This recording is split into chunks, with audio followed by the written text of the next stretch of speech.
சிறுபான்மையினர் என்று கருதி நம்மை தற்காப்பு நிலைக்கு தள்ளிக் கொள்கிற அல்லது தள்ளப்படுகிற ஒரு போக்கு இங்கே நிலவுகிறது. நம்முடைய ஃபாதர் கஸ்பர் அவர்கள் பேசுகிற போது எதிர்வினை என்பதை நாம் தூக்கி எறிவோம், முன்வினை என்கிற முனைப்பை மேற்கொள்வோம் என்று சொன்னோம். அதனுடைய பொருள் என்னவென்றால், நாம் ரியாக்ஷனரியாக இருக்கக்கூடாது, எப்போதும் ப்ரோ ஆக்டிவாக இருக்க வேண்டும் என்பதாக அதை புரிந்து கொள்ள வேண்டும். டிஃபென்சிவ் என்ற அடிப்படையிலே தற்காப்பு நிலையில் நாம் நின்று எதையும் எதிர்கொள்ளக்கூடாது, நம்மை யாரும் சீண்ட முடியாது என்ற நிலையில் எப்போதும் முன்கை இருக்க வேண்டும் என்கிற அந்த உணர்வை வளர்ந்து தந்தார். அதனுடைய ஒரு சூழலிலே உருவாகும். எனவே எண்ணிக்கை அடிப்படையிலே சிறுபான்மை என்ற உறவியலை தனக்கான ஆதாயமாக இன்றைக்கு சங் பரிவார் அவர்கள் கையில் இருக்கிறது. நீங்கள் எல்லாம் சிறுபான்மையினர் எங்கள் சொல்லுக்குத்தான் கட்டுப்பட்டு கிடக்க வேண்டும், எங்கள் ஆணையை ஏற்று நீங்கள் இயங்க வேண்டும், இங்கே வாழ்ந்து கொள்ளலாம், ஆள நினைக்கக்கூடாது, வாழலாம் என்று அச்சுறுத்தக்கூடிய நிலை நம்மை சிறுபான்மை என்று உணர வைத்து அந்த சிறுபான்மை என்ற நிலையில ஒரு தற்காப்பு உடலினை உருவாக்கி அதையே தங்களுக்கு சாதகமாக பயன்படுத்திக் கொள்கிற ஒரு அரசியல் உத்தியை இன்றைக்கு சங்கரிவார்கள் கையாளர்கள். தொடக்க காலத்தில் ஜனசங்கமாக இருந்தவர்கள் இன்றைக்கு பாரதிய ஜனதா கட்சியாக ஒரு அரசியல் சக்தியாக வளர்ச்சி பெற்றிருக்கிறார்கள். ஜனசங்கம் என்ற போது அது நேரடியாக RSS ஒரு பிரிவு என்பதை மக்கள் புரிந்து கொண்டார்கள். தொடக்க காலத்தில் அதனால் அவர்களை ஏற்கவில்லை, மதவாதிகள் என்று அவர்களை விமர்சித்தார்கள். முற்போக்கு சக்திகள் அனைவரும் RSS உள்ளிட்ட சங் பரிவார்களை மதவாத சக்திகள் என்று தொடர்ந்து விமர்சித்து வந்தார்கள். அதுவே RSS உள்ளிட்ட சங் பரிவார் அமைப்புகளை சார்ந்தவர்கள் தங்களுக்கு சாதகமான ஒரு கருவியாக டூலாக கையில் ஏற்றிக் கொண்டார்கள். ஆனால் நாங்கள் மதவாத சக்திகள் தான், பெரும்பான்மை மதமாக இருக்கிற இந்துக்களின் நலன்களை பாதிக்கக்கூடிய சக்திகள். எனவே நாங்கள் இந்து பெரும்பான்மை மதவாதிகள், இந்து பெரும்பான்மை மதவாதிகள். நாங்கள் இந்துக்களின் நலன்களை பேசுகிற பெரும்பான்மை வாதிகள், பெரும்பான்மை வாதத்தை பேசுகிற மதவாதிகள் என்று தங்களை இந்துக்களுக்கான பாதுகாவலர்களாக உறுதிப்படுத்திக் கொண்டு வெறுப்பு அரசியலை, சிறுபான்மை சமூகத்தினருக்கு எதிரான வெறுப்பு அரசியலை தங்களின் அரசியல் உத்திகள் ஒன்றாக கையில் எடுத்துக் கொண்டார்கள். விலகி நிற்காமல் நாங்கள் பெரும்பான்மை சமூகத்திற்கானவர்கள், பெரும்பான்மை இந்துக்களுக்கானவர்கள் என்கிற ஒரு வாதத்தை கையில் எடுத்துக் கொண்டு இப்போது யார் இந்துத்துவ கோட்பாட்டை எதிர்த்து பேசினாலும் இவர்கள் அத்தனை பேர் இந்துக்களின் எதிரிகள் என்று ஜனநாயக சக்திகளை அடையாளப்படுத்துகிறார்கள். இந்துக்களை எதிர்த்து இடதுசாரிகளோ எதிர்த்து ஜனநாயக சக்திகளோ, இந்து மதத்தை எதிர்த்து இந்த ஜனநாயக சக்திகளோ இடதுசாரிகளோ பேசவில்லை. சங் பரிவார்களின் அரசியல் கோட்பாட்டை சுட்டிக்காட்டுகிறார்கள். இவர்கள் சமய நல்லிணக்கத்திற்கு எதிரானவர்கள், சமூக அமைதிக்கு எதிரானவர்கள், இவர்கள் ஜனநாயகத்திற்கு எதிரானவர்கள்,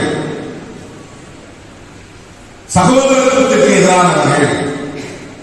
இதுதான் சங் பரிவார்களுக்கு எதிரான விமர்சனம். சங் பரிவார்கள் என்றால், சங் என்றால் RSS, சங்கம் என்பது சுருக்கம் சங், பரிவார் என்றால் குடும்பம் என்று பொருள். RSS குடும்ப அமைப்புகள், RSS போலவே இயங்கக்கூடிய பல்வேறு அமைப்புகள் இந்தியாவில் உள்ளன.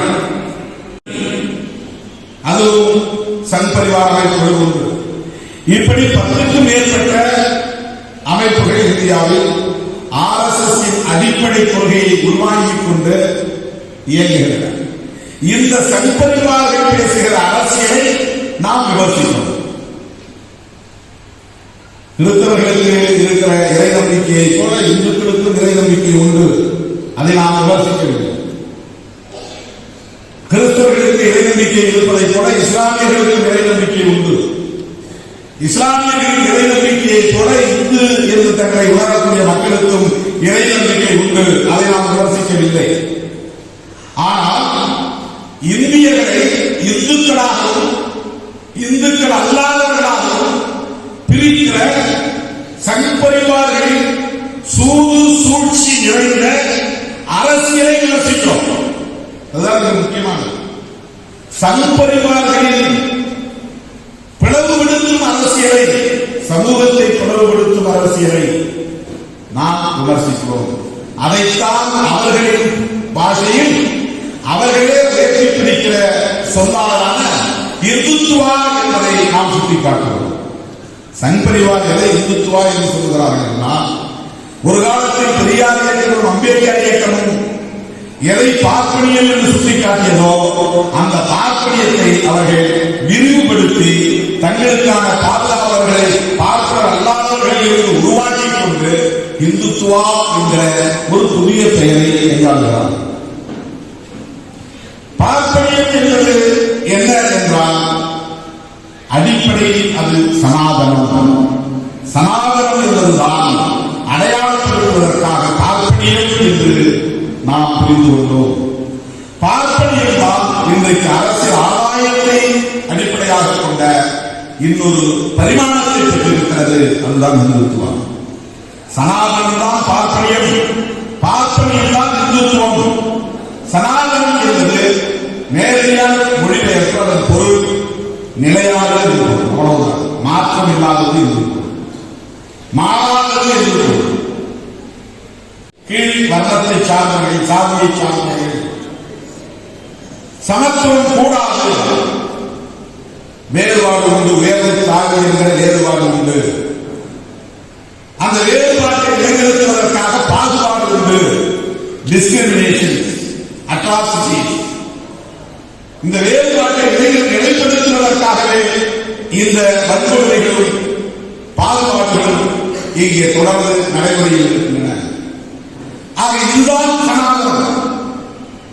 ஆணுக்கு பெண் கட்டுப்பட்டவர்கள் என்பது சனாதனம், பெண் படிக்கக்கூடாது என்பது சனாதனம், பெண் அதிகாரத்திற்கு வரக்கூடாது என்பது சனாதனம், பெண்ணுக்கு சுதந்திரம் இல்லை என்பது சனாதனம், பெண்ணுக்கு விருப்பம் கூட இருக்கக்கூடாது என்பது சனாதனம், ஆண் இறந்து போனால் பெண்ணை உறக்கத்தை ஏற்க வேண்டும் என்பது சனாதனம், பெண் பத்தினியாக இருக்க வேண்டும், பதிபத்தினியாக இருக்க வேண்டும், கணவர்கள் மட்டுமே உரியவனாக, அவன் இச்சைக்கு உரியவனாக இருக்க வேண்டும், வேறொரு ஆணை நிமிர்ந்து கூட பார்க்கக்கூடாது, மண்ணை மட்டுமே குனிந்து பார்க்க வேண்டும் என்கிற கட்டளையை பிறப்பித்தது சனாதனம்.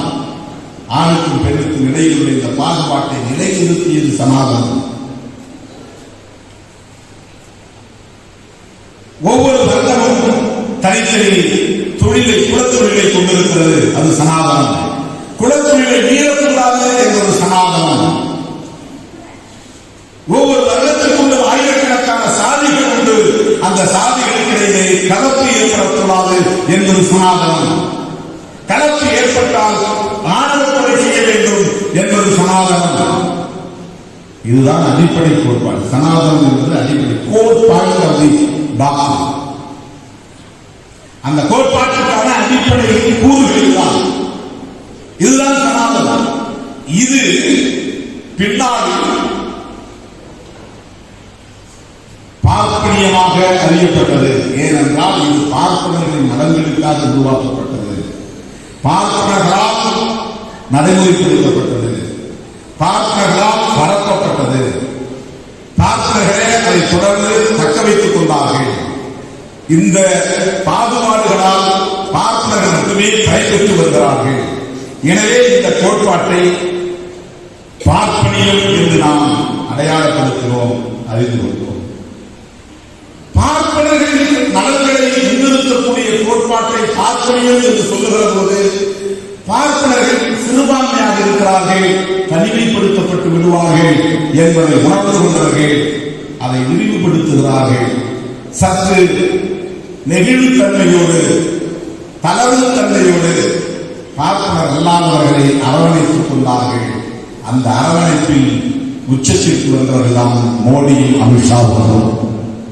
அவர்கள் பார்ப்பனர் அல்லாதவர்கள், ஆனால் இந்தியாவில் பிரதமராகவும் உள்துறை அமைச்சராகவும் வர முடியும். பார்ப்பனர் அல்லாதவர்கள் கேபினெட் அமைச்சர்களாக முடியும். பார்ப்பனர் அல்லாதவர்கள் அரசியல் கட்சிகளின் தலைவர்களாக முடியும். பார்ப்பனர் அல்லாதவர்கள் அதிகாரத்தை பகிர்ந்து கொள்ள முடியும். அதிகாரத்தை பகிர்ந்து கொள்வதற்கான ஒரு பிளெக்சிபிலிட்டி உருவான இடம்தான் இந்துத்துவா என்பது. கிறிஸ்தவர்களுக்கு தேவையில்லை. இங்கே இந்துக்கள் பெரும்பான்மையாக இருக்கிறார்கள். பெரும்பான்மை சமூகத்தின் வாக்குகள் கிடைத்தால் பெரும்பான்மை கைகளில் வெற்றி பெற முடியும். ஆட்சி அதிகாரத்தை கைப்பற்ற தக்க வைத்துக் கொள்ள முடியும்.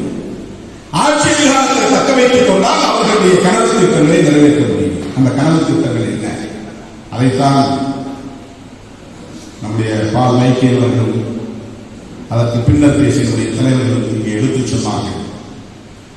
சங் பரிவார்களின் கனவு திட்டங்கள் உலகத்தில் எல்லா நாடுகளும் மதம் சார்ந்த நாடுகளாக இருக்கின்றன. இந்தியா மட்டும் ஏன் மத சார்ந்த நாடாக இருக்கிறது?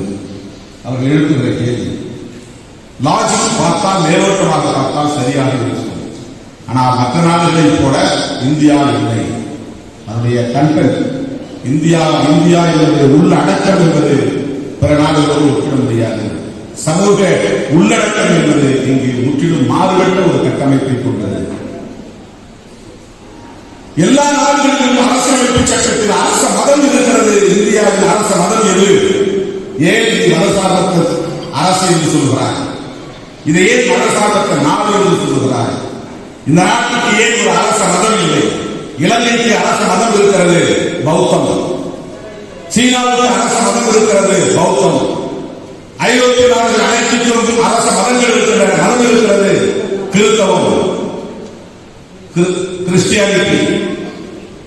அரபிய நாடுகள் அனைத்திற்கும் அரச மதம் இருக்கிறது, இஸ்லாம். ஏன் இந்தியாவுக்கு அரச மதம் இருக்கக்கூடாது? இதுதான் கண்பறிவாக இருக்கிற கேள்வி. இது மேலோட்டமாக பார்த்தால், லாஜிக் என்ற அடிப்படையில் பார்த்தால், தர்க்க முறைப்படி பார்த்தால் சரி என்று தோன்றும். இது சரி இல்லை என்பதை அம்பேத்கர் கண்கொண்டு பார்த்தால்தான் புரிந்து கொள்ள முடியும். பெரியார் கண்கொண்டு பார்த்தால்தான் புரிந்து கொள்ள முடியும். இங்கே இந்த தேசத்திற்கு ஒரு அரச மதம் கூடாது, இந்த அரசு ஒரு மதசார்பற்ற அரசாக இருக்கக்கூடாது என்று பண்டித ஜவஹர்லால் நேரு காலத்தில் இருந்த சமகால தலைவர்கள், பேராண்மையுடைய ராமணியர்கள், அனைத்து களங்களிலும் வல்லுநர்களாக விளங்கியவர்கள் பெரும் மாபெரும் விவாதங்களை நடத்தி ஒரு முடிவுக்கு வந்தார்கள். அதுதான் செக்யூலர் ஸ்டேட், மதசார்பற்ற அரசு. நம்பிக்கை உள்ளவர் எந்த நேரத்தில் மூச்சுக்கு முன்னொரு முறை ராம் ராம் என்று சொல்லக்கூடியவர், ஹரேராம் ஹரேராம் என்று சொல்லக்கூடியவர், அவரையே RSS கும்பல் சுட்டுக் கொண்டது ஏன்? அவர் சமய நல்லிணக்கத்தில் நம்பிக்கை கொண்டிருந்தார். சமயம் மதம், மதம்தான் சமயம் என்று சொல்லுவோம். நல்லிணக்கம் என்பது வேறொரு சகோதரத்துவத்தை குறிக்கிறது. மதங்களுக்கு இடையில் நெருப்பு கூடாது, மதங்களுக்கு இடையில் மோதல் கூடாது, மதங்களுக்கு இடையில் எந்த பாகுபாடுகளும் கூடாது. பெரும்பான்மை சிறுபான்மை என்கிற அடிப்படையிலான டிஸ்கிரிமினேஷன், பாகுபாடுகள் கூடாது. அவர்கள் விரும்புகிற அடிப்படையில் ஒரு மதத்தை ஏற்றுக்கொள்வது, ஒரு கடவுளை வழிபடுவது அவர்களுக்கான தனிமனித சுதந்திரம். அதுதான் சமய நல்லிணக்கம். இதற்கு எதிரானவர்கள்தான் RSS. சமய நல்லிணக்கம் கூடாது. எதுக்கு சமய நல்லிணக்கம்? இது எங்கள் மண், இது இந்துக்களின் மண், இந்த நாடு இந்துக்களின் நாடு, இந்த அரசுக்கான மதம் இந்து மதம்தான் என்பதை அவர்கள் நிலைநாட்டி பிடிக்கிறார்கள். அவர்கள் சொல்லுகிற தெரிந்து கொள்கிற இந்து மதம் என்பது வேறொன்றும் இல்லை, பார்க்கிறார்கள் பின்பற்றிய வேத மதம்தான். அவர்கள் சொல்லுகிற இந்துத்துவ கோட்பாடு வேறொன்றும் இல்லை, சனாதன கோட்பாடுதான். சனாதன கோட்பாடு சமூக நீதிக்கு எதிராக சோசியல் ஜஸ்டிஸ் என்பதை ஏற்காதது. எனவேதான் பெரும்பான்மை மதம் என்ற அடிப்படையில் ஒரு மதம் இங்கே பல சிறுபான்மை சமூகத்தினரை நசுக்குவதற்கு, ஒடுக்குவதற்கு, பாதுகாப்புகளை கடைபிடித்து அவர்களை புறக்கணிப்பதற்கு ஒருபோதும் இடம் கொடுக்கக்கூடாது என்ற அடிப்படையில் உலகத்தில் வேறு எந்த நாட்டிலும் இல்லாத ஒரு ஜனநாயக பார்வை கொண்ட தலைவர்கள் ஒருங்கிணைந்து இந்த சமூக நீதி கோட்பாட்டை உயர்த்தி பிடித்தார். இந்திய அரசியலமைப்பு சட்டத்தை மீறாது செய்ய வேண்டிய தேவை என்ன? அவங்க டார்கெட்டே இந்திய அரசியலமைப்பு சட்டத்தை திருப்பி அவர்கள் சனாதன கோட்பாட்டையே மறுபடியும் இந்திய அரசியலமைப்பு சட்டமாக, மனிதத்தையே இந்திய அரசியலமைப்பு சட்டமாக கொண்டு வர வேண்டும் என்பதுதான். இந்த சட்டம் இருக்கிற வரையில் அவர்களுக்கு இந்தியாவின் பெயரை மாற்ற முடியாது. இந்த சட்டம் இருக்கிற வரையில் சமூக நீதியை அவர்களால் அளித்து வைக்க முடியாது. இந்த சட்டம் இருக்கிற வரையில் பெண்கள் வலிமை பெறுவதை தடுக்க முடியாது. இந்த சட்டம் இருக்கிற வரையில் தலித், எஸ்சி, எஸ்டி என்ற பெயரில் ஆண்மை சாவதை தடுக்க முடியாது. இன்னைக்கு திருமாவளவன் இடத்துல நின்று பேசுகிற ஒரு நிலை எதனால் உருவானது? இந்த அரசமைப்பு சட்டத்தால் உருவானது. இந்த சட்டம் தருகிற சுதந்திரம் என்னை ஆளாக்கியிருக்கிறது. இந்த சட்டத்தால் உருவான சமூக நீதி எனக்கு கல்வியை தருகிறது. எனவே இந்த துணியை நான் பெற்றிருக்கிறேன். இது அவர்களின் பாதையில் சமூக ஒழுங்கு சிறைகிறது.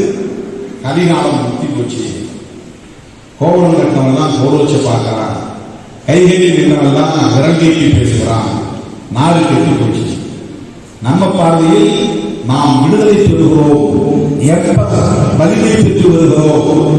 அவர்கள் பார்வையில் நாடு சமூகமே சீர்கிட்டு கிடக்கிறது. இந்த சோசியல் ஆர்டர் பாதிக்கப்படுகிறது. இதுதான் அவர்களின் கவலை. ஆகவே அவர்கள் இந்தியா என்கிற பெயரை கூட விரும்பாதவர்கள் இந்து ராஷ்டிரம் அல்லது இந்துஸ்தான், இதுதான் அவர்களின் விருப்பம். இப்போது பறக்கிற தேசிய கொடியை அவர்கள் ஏற்க மாட்டார்கள். இதுவரையில் RSS அலுவலகத்தில் ஏற்கப்படாத கொடி இந்திய தேசிய கொடி. அந்த கொடியில் இருக்கிற தம்ம சக்கரமே அவர்களுக்கு கண்ணீர் ஊற்றுகிறது. தம்ம சக்கரம் என்பது பௌத்தத்தின் வெளிப்பாடு. அந்த கொடியில் இருக்கிற அசோகா சக்கரம் என்பது தம்ம சக்கரம். அசோகா யார்? அவர் தம்மத்தை தெற்காசிய பிராந்தியத்தில் பரப்பியவர். மாமன்னர் அசோகன் பௌத்தத்தை பரப்பியவர். தேசிய கொடியை ஏற்காதவர்கள் இந்தியாவின் பெயரை இந்து ராஷ்டிரம் என சொல்ல வேண்டும் என்று துடிப்பவர்கள், சமூக நீதியை புதைக்க வேண்டும் என்று பதைப்பவர்கள், பழைய சமூக ஒழுங்கை நிலைநாட்ட வேண்டும் என்று தவிப்பவர்கள். அதுதான் அவர்கள் நோக்கம். அதுதான் RSS திட்டம். அதுதான் அவர்களின் கனவு திட்டம். அந்த கனவு திட்டத்தை நனவாக்குவதற்கு தொடர்ந்து ஆட்சி அதிகாரத்தில் அவர்கள் இருக்க வேண்டும். தொடர்ந்து ஆட்சி அதிகாரத்தில் இருக்க வேண்டுமானால் இந்துத்துவ பெரும்பான்மை வாதத்தை உயர்த்தி பிடிக்க வேண்டும். இந்துத்துவ பெரும்பான்மை வாதத்தை உயர்த்தி பிடிப்பதற்கு சிறுபான்மை சமூகத்திற்கு எதிரான வெறுப்பு அரசியல் கை கொடுக்கிறது. பாபர் மசூதியை இடித்ததால் தான் அவர்கள் ஆட்சிக்கு வர முடிந்தது. பாபர் மசூதியை இடித்து இவர்கள் சாதித்து காட்டியதால் சமூக நல்லிணக்கத்தோடு சமய நல்லிணக்கத்தோடு இந்துக்கள் வேறு முஸ்லிம்கள் வேறு இல்லாமல் இங்கே அவரவர் சகோதரத்துவத்தோடு வாழ்ந்து கொண்டிருந்த நிலை எங்கே உழைப்படுகிறது என்றால் RSS அரசியல் எங்கே எதிர்கொள்கிறது என்றால் அவர்கள் பாபர் மசூதியை இடித்து தரைமட்டமாக்கிய பிறகுதான். பாபர் மசூதியை இடிப்பதற்கு எங்கிருந்து அவர்களுக்கு ஒரு ஊர்துகோல் கிடைத்தது என்றால் மண்டல் பரிந்துரையை நிறைவேற்றுவதற்கு, சமூக நீதியை நிறைவேற்றுவதற்கு VPC முடிவெடுத்த பிறகுதான் ரத யாத்திரையை நடத்தினார்கள். சமூக நீதி பிற்படுத்தப்பட்டவர்களுக்கான இடஒதுக்கீட்டை உறுதிப்படுத்திய போது பிற்படுத்தப்பட்ட மக்களுக்கு இடஒதுக்கீட்டை உறுதிப்படுத்த பத யாத்திரை. தேவேந்திர வேளாளர், அருந்ததியர் என்ற பெயரிலாவது, தலித் என்கிற பெயரிலாவது, ஷெட்யூல் காஸ்ட் ஷெட்யூல் டிரைப்ஸ் என்கிற பெயரிலாவது, எஸ்சி எஸ்டி என்று அகில இந்திய அளவில் அல்லது தமிழ்நாட்டில் ஒரு ஓர்மைத்துவம் இருந்தது, ஒரு கன்சாலிடேஷன் ஒற்றுமை இருந்தது.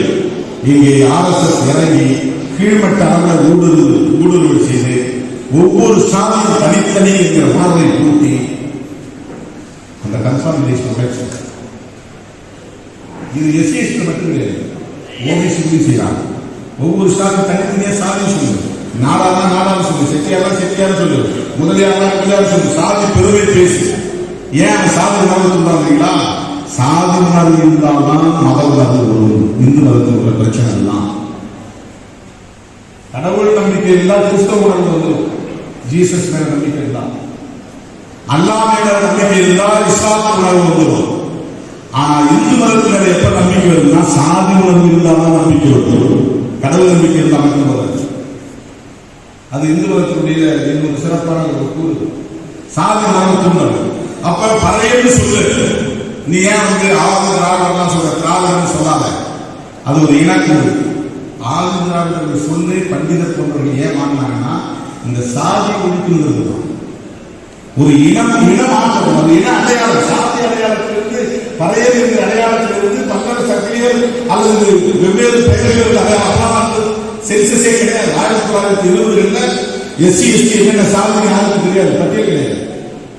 ஆனா அவ்வளவு பேருக்கு பொதுவான பெயர்கள் எதுன்னு கேட்டாங்க. அப்ப பிரிட்டிஷ் கவர்மெண்ட் 1922 இந்த ஜீவோ போட்டப்போ ஆதி திராவிடர் என்பது சாதியை ஒழித்து இன அடையாளத்திற்கு மாற்றம் செய்யும். அது ஒரு புதிய கன்வர்ஷன். ஒரு சாதி அடையாளத்திலிருந்து அது இன அடையாளத்துக்கு மாற்றம். இவன் இன அடையாளத்தை ஏன் இருக்கிறான்னா சாதி உணர்வு நம்பி உனக்கு இன உணர்வோ மொழி உணர்வு இருந்தால் நீ சாதி புரிஞ்சு. மார்க்சியமோ பெரியாரியமோ அம்பேத்கரியமோ கொள்கை உணர்வு இருந்தால் சாதி புரிஞ்சு போயிடும். அதனால நீ இந்த இன உணர்வு, மொழி உணர்வு, தமிழ் தேசியம் அல்லது அம்பேத்கரியம், மார்க்சியம், சமூக நீதியெல்லாம் நீ பேசலாம். சாதி உணர்வு போயிடும். சாதி உணர்வு போனா மத உணர்வு வராது. அப்ப மதத்தை ஒருங்கிணைப்பதற்கு சாதி தேவை, சாதி உணர்வுக்கு சாதி நெறி தேவை, சாதி பெறுவதல் தேவை. அதனால ஒவ்வொரு சாதி தனித்தனியை துணுக்கா வைப்பார், சிதைக்கிறார், சிதறடிக்கிறார்.